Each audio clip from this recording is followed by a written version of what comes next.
We'll guide you through how to set up a Roblox Authenticator. If you find this useful, then please consider subscribing and liking the video. This is a really good thing to have set up as it goes and adds an extra layer of protection to your account.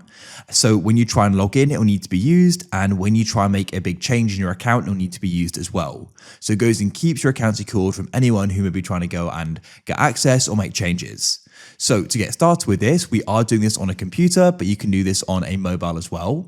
You need to go to the left and press more. On a mobile, go to the bottom right and you can press more. Then what you need to do is go and find the option for settings, and you can go and click there, and you want to go and find the option for security in this list here.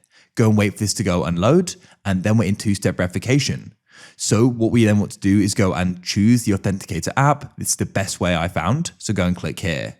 So it's now going to pop up, and to get started, to make sure that it is you need to go and get the code sent to your email. So let's go and grab that now, enter it in, and you can then go and press verify. Now, as you can see, we've been given a QR code here. You can also go and click on here to go and get the manual entry code. So what you need to do is come onto your phone, whether it's an iPhone or an Android, it doesn't matter. You want to go and open up the App Store like so, and you can go to the bottom right and press search. Then what we can do is go and type in Authenticator. What I like to do is go and get the Google Authenticator. So you can go and get that there, and then what you can do is open it up. If you have a Google account, you can sign in, but you can use it without an account as well.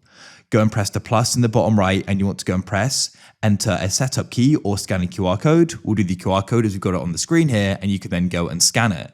And then as you can see at the bottom, we've been given the code. Now, if you can't go and scan it, go and get the manual entry by clicking there as well. Now you need to go and enter in the code, which is being shown on your phone. Let me go and do that now. And what you can do is go and press verify to confirm you've set it up.